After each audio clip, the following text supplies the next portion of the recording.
অমেয়বাবু ম্লান হেসে বললেন, হ্যাঁ, আমি খবর নিয়েছি। খবর নিয়ে কিছুই জানতে পারিনি। নিশিগঞ্জের একজন লোকও মলিনা বা তার মেয়ে বা তার কর্তাকে চেনে না। এরম কোনো পরিবার এ তল্লাটে থাকে না। একটু থেমে বললেন, তুমি বলেছিলে মলিনার স্বামী এই থানাতেই ছিলেন? আমি আজ সকালে থানার রেকর্ড বুক নিয়ে বসেছিলাম। খুঁজতে খুঁজতে দেখলাম আজ থেকে প্রায় 30 বছর আগে এক দারোগা নিশিগঞ্জ থানার চার্জে ছিল, নরেশচন্দ্র সরকার। তার স্ত্রীর নাম মলিনা আর একমাত্র মেয়ের নাম লিলি।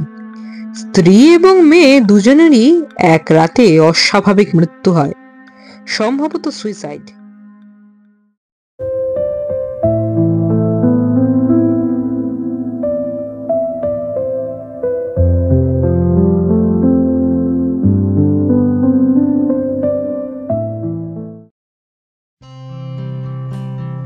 নমস্কার, আমাদের ইউটিউব চ্যানেল গালভরা গপ্পে আপনাদের সকলকে স্বাগত।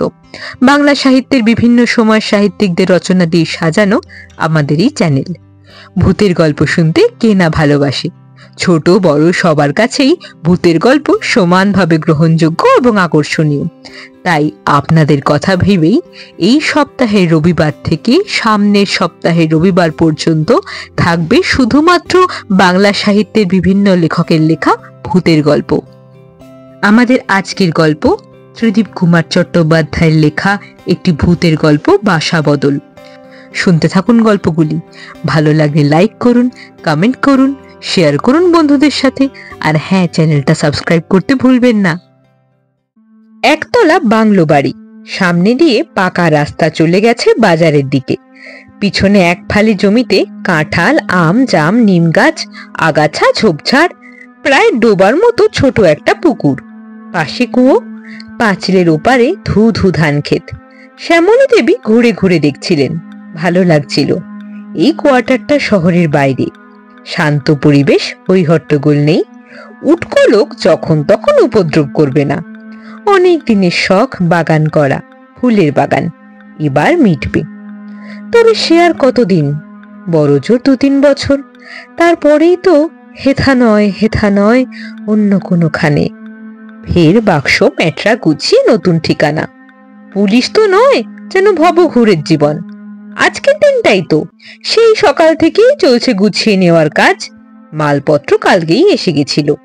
পৌঁছবার পর থেকে মুখ তোলার ফুরসত পাননি। তবে বহুদিনের হাবিলদার সুবোধ ছিল, হাতে হাতে এগিয়ে দিয়েছে। কর্তার তো এসব দিকে কোনো ভ্রুক্ষেপ নেই। গাড়িতে মা মেয়েকে নামিয়ে দিয়ে সোজা অফিস।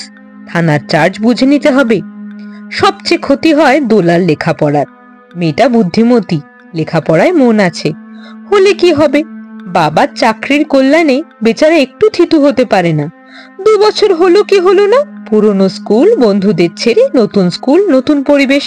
ভালো মাস্টারও পাওয়া যায় না সব জায়গায়। কোথাও শহুরে পরিবেশ, কোথাও আবার গণ্ডগ্রাম।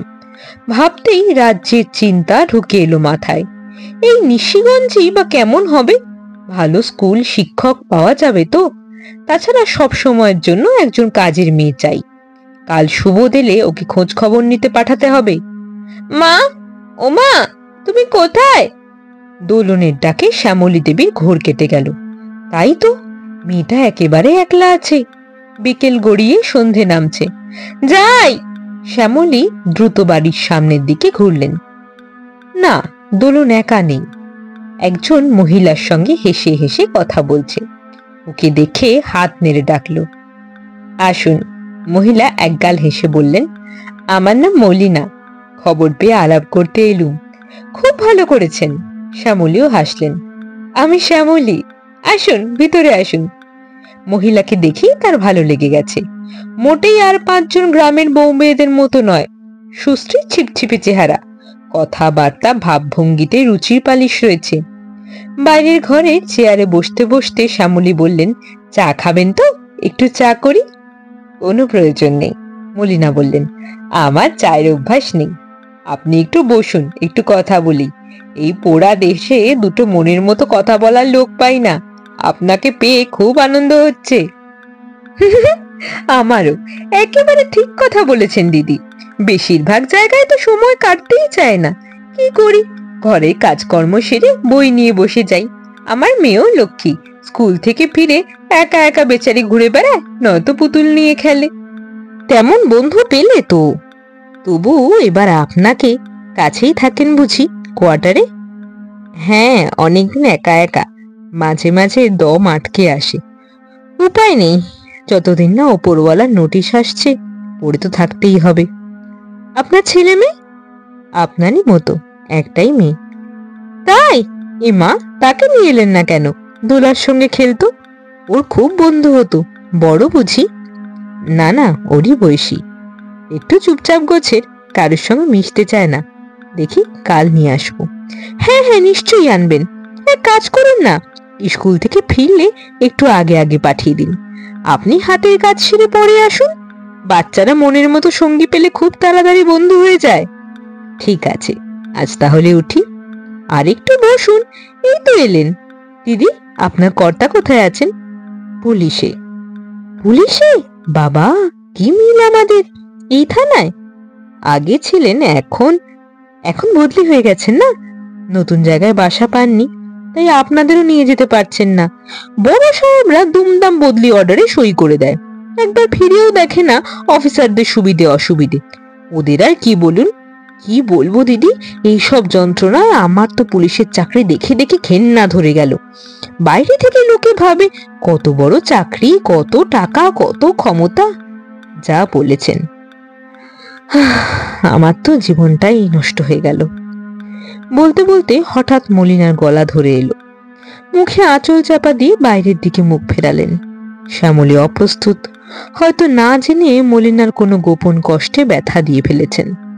মলিনা উঠে দাঁড়ালেন, চোখ ছলছল করছে। বললেন, আজ যাই, কাল ফাঁক পেলে চলে আসবো। নিশ্চয়ই, আমি অপেক্ষা করে থাকবো, যত তাড়াতাড়ি পারেন। আর মেয়েকে বলবেন যখন খুশি চলে আসতে। কথায় কথায় কেউই খেয়াল করেনি যে সন্ধে পার হয়ে গেছে। বাইরে অন্ধকার, ঝিঁঝি ডাকছে, জোনাকি উঠছে। বাইরে গ্রিল গেটে আলতো শব্দ হলো। মলিনার শরীর মিশে গেল অন্ধকারে। এ কি গো, সারা বাড়ি যে অন্ধকার, আলো জ্বালাওনি? টুপিটা হাতে নিয়ে ঢুকতে ঢুকতে বললেন অমিয়নাথ চৌধুরী। জ্বালাচ্ছি বাবা, জ্বালাচ্ছি। শ্যামলী আফসোসের সুরে বললেন, ইস, একটু আগে এলেই দেখা হতো। খুব মিশুকে মহিলা, এই মাত্র গেলেন। দুজনে সুখ দুঃখের কথা বলতে বলতে সব ভুলে গেছি। কথা বলারই তো লোক পাই না। তোমার আর কি, সারাদিন লোকজন নিয়ে হই হই করছো, ধমকাচ্ছ, চোর ডাকাত ঠেঙাচ্ছ। আমার যে কিভাবে সময় কাটে! এই দেখো, আবার ফাটা রেকর্ড বাজাতে শুরু করলে। কার কথা বলছো? কে এসেছিলেন? মলিনা, ভারী ভালো মেয়ে, আমারই বয়সী হবে। আমাদের মতন একটাই মেয়ে, বললো তো দোলারই বয়সী। বাহ, তবে আর কি, মা মেয়ে দুজনেই সঙ্গী পেয়ে গেলে। এই অঞ্চলের বাসিন্দা? না গো, সেও ভারী মজার ব্যাপার। সেখানেও মিল, পুলিশ ফ্যামিলি। কর্তা এই থানাতেই নাকি ছিলেন আগে, বদলি হয়ে গেছেন। বাসা পেলে বউ বাচ্চাকে নিয়ে যাবেন। এই থানাতে ছিলেন? কি নাম? এহে, শ্যামলী জিভ কেটে বললেন, দেখেছো, কথায় কথায় ও কর্তার নামটা জিজ্ঞাসা করতেই ভুলে গেছি। তুমি নিশ্চয়ই চিনবে, কাল ঠিক জেনে নেব। চা করি? করো, আমি গায়ে একটু জল ঢেলে আসছি। শোনো, মুড়ি টুড়ি থাকলে দিও তো, পেটে ছুঁচোয় ডন মারছে, টিফিন করবার সময় পাইনি। বলো কি গো, এত কাজের চাপ? চাপ মানে? বাপ রে বাপ, পুরো ডিস্টার্বড এরিয়া। গোলমাল তো লেগেই আছে, জমি জমার গোলমাল, তার উপর আবার ডাকাতি। কালকে রাতে নাকি দু জায়গায় দুটো মেজর ডাকাতি হয়েছে। একাধিক গ্যাং এখানে অপারেট করছে। সাদে কি আর আমাকে এখানে বড় সাহেব ঠেলেছে? বলতে বলতে অমিয়বাবু শোবার ঘরে ঢুকে পড়েছেন। এই দেখো, মেয়েটা যে ঘুমিয়ে কাদা। বাবি সোনা, ও বাবি সোনা, উঠে পড়ো, এরপর আর রাতে ঘুম আসবে না মা। কাল তোমায় নিয়ে স্কুলে যাব। মা, ও মা, একটু আটা দাও তো। শ্যামলী দেবী দুপুরে রান্না করছিলেন। একটু আশ্চর্য হয়ে তাকালেন মেয়ের দিকে। বাবার সঙ্গে গেছিল নিশিগঞ্জ গার্লস স্কুলে ভর্তি হতে। একটু আগেই অমিয়বাবু নামিয়ে দিয়ে গেছেন। আটা? আটা দিয়ে কি করবি? গোল্লা পাকাবো। গোল্লা? হ্যাঁ, গোল্লা, ছোট ছোট আটার গুলি। মাছের টোপ হবে, বড়শিতে গেঁথে মাছ ধরবো। মাছ ধরবি? কোথায় রে? কেন, আমাদের এই পুকুরে। ওই ডোবায়? দূর, ওতে মাছ আছে নাকি? তোর যেমন বুদ্ধি। হ্যাঁ মা, আছে, তুমি দাও তো। দিচ্ছি বাবা, দিচ্ছি, কিন্তু ছিপ বড়শি পাবি কোথায়? বাবা কিনে দিল বুঝি? না না, কিচ্ছু কিনতে হয়নি, আমাদের এখানেই ছিল, তাড়াতাড়ি দাও। দোলনের আর তর সইছে না, চোখ দুটো উৎসাহে জলজল করছে। শ্যামলী বাটিতে এক মুঠো আটা ঢেলে দিলেন। দোলন এক ছুটে চলে গেল বাড়ির পিছন দিকে। এখানে ও ছিপ বড়শি পেল কোত্থেকে? অমিয় বাবুর তো কোনো কালে মাছ ধরবার বাতিক ছিল না। আগে থেকেই কি ছিল? খুঁজে পেয়েছে হয়তো, আগে যারা থাকতেন তাদের ফেলে দেওয়া জিনিস। তরকারি কড়াই থেকে নামিয়ে বাটিতে ঢেলে স্টোভ নেভালেন শ্যামলী দেবী। হাত মুছে বেরিয়ে এলেন।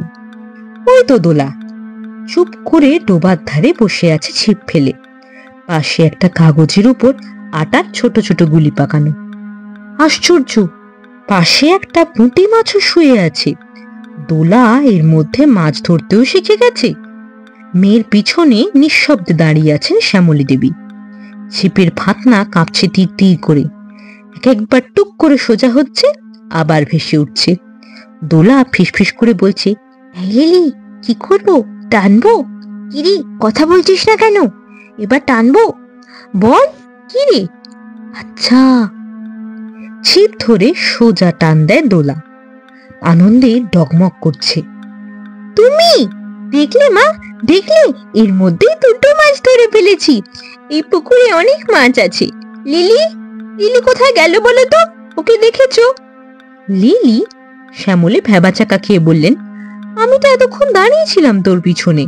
সে তো দেখছি, এখানে লিলিও ছিল, ওকে দেখোনি? কি বলছো?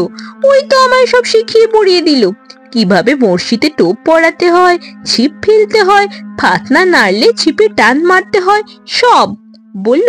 মাছ ধরার সময় কথা বলতে নেই, জলের মধ্যে শব্দ হয়, মাছ পালিয়ে যায়। ছোট ঘরটা থেকে ছিপ খুঁজে দিল, কুলুঙ্গির ওপর রাখা ছিল, আমি পেড়ে আনলাম। ও এবারই সব চেনে। লিলিটা কে সেটা বলবি তো? যে স্কুলে গেলি ওখানে পড়ে। আলাপ হলো বুঝি আজ? তুমি না কিচ্ছু বোঝো না মা, লিলিকে চিনলি না? কাল যার সাথে কথা বলছিলে তোমরা, মলিনা কাকিমার মেয়ে। মলিনার মেয়ে? দেখো কাণ্ড, সে এসে গেছে, তোর সঙ্গে ভাব হয়ে গেছে। খুব ভালো, আমায় দেখে লজ্জা পেয়ে লুকুলো বুঝি? খুব দুষ্টু তো। দেখ দেখ, ওকে ধরে নিয়ে আয়। দোলা ছিপটিপ ফেলে ছুটলো। শ্যামলী খুব খুশি। যাক, এতদিনে মেয়েটার একটা সঙ্গী জুটলো। সারাদিন বেচারি একা একা মন মরা হয়ে থাকে। মিনিট দুয়েকের মধ্যে দোলা হাঁপাতে হাঁপাতে ফিরে এলো, ঠোঁট উল্টালো। কিরে, বন্ধুকে খুঁজে পেলি না? এইটুকু তো বাড়ি। না মা, সব জায়গায় খুঁজলাম। তুই একটা ভোঁদা, ভালো করে খুঁজে দেখ, খাটের তলায় টলায় হয়তো লুকিয়ে আছে, হয়তো ছোট ঘরটার কোথাও। তুই তো বললি ওই বাড়িতে আগে এসেছে, কোথায় কি আছে সব জানে। এসেছে কি মা? ওরা তো বললো আগে ওরা এই কোয়ার্টারেই থাকতো। এখানে থাকতো? ওর বাবা কি থানার বড়বাবু ছিলেন? তা বলতে পারবো না, সেসব কিছু বলেনি। আরে জিজ্ঞাসা করবি তো, তোকে নিয়ে না আর পারি না। কাল ওর মা অবশ্য বলছিলেন কাছেই থাকে, ওর বাবা বদলি হয়ে গেছেন, বাসা পেলে নিয়ে যাবেন। এতক্ষণ একসঙ্গে আছিস, কোনো কথাটাই ঠিকঠাক বলতে শিখলি না। যাই, আমার মাছের ঝোল বাকি আছে, লিলি এলে আমার কাছে একটু নিয়ে আসিস, একটু মিষ্টি টিষ্টি দেবো, ছোট্ট মানুষ, এই প্রথম এলো। শ্যামলী বাড়ির দিকে হাঁটলেন। মেয়েটা বড্ড লাজুক, মলিনা বলেছিল, ঠিক মায়ের উল্টো। বাইরের ঘর পেরিয়ে বাঁ দিকে রান্নাঘর, ডান দিকে শোবার ঘর, বড় চৌকি পাতা। শ্যামলী থমকে দাঁড়ালেন। বিছানার চাদর লন্ড ভন্ড, পুঁচকে গেছে। সাদা চাদরের উপর কাদা পায়ের ছাপ, ছোট ছোট পা। এইমাত্র বাচ্চারা খাটে উঠে যেন হুটোপাটি করে গেছে। ওফ, এদিন নিয়ে না আর পারা যায় না। নিশ্চয় লিলি আর দোলা খাটে উঠে লাফালাফি করেছে। একা একা থাকলে দোলা খুবই শান্ত, যেই বন্ধু পেয়েছে অমনি লাগাম ছাড়া। রাগে গা জ্বলে গেল শ্যামলীর। না, লিলি চলে গেলে ওকে কষে বকুনি দিতে হবে। সদ্য কাঁচা চাদর আজই পেতেছেন, এই অবস্থা করে ছেড়েছে, এখন আবার নতুন একটা পাততে হবে। এতে তো আর রাতে শোয়া যাবে না। নিজের মনে গজগজ করতে করতে শ্যামলী রান্নাঘরে ঢুকলেন।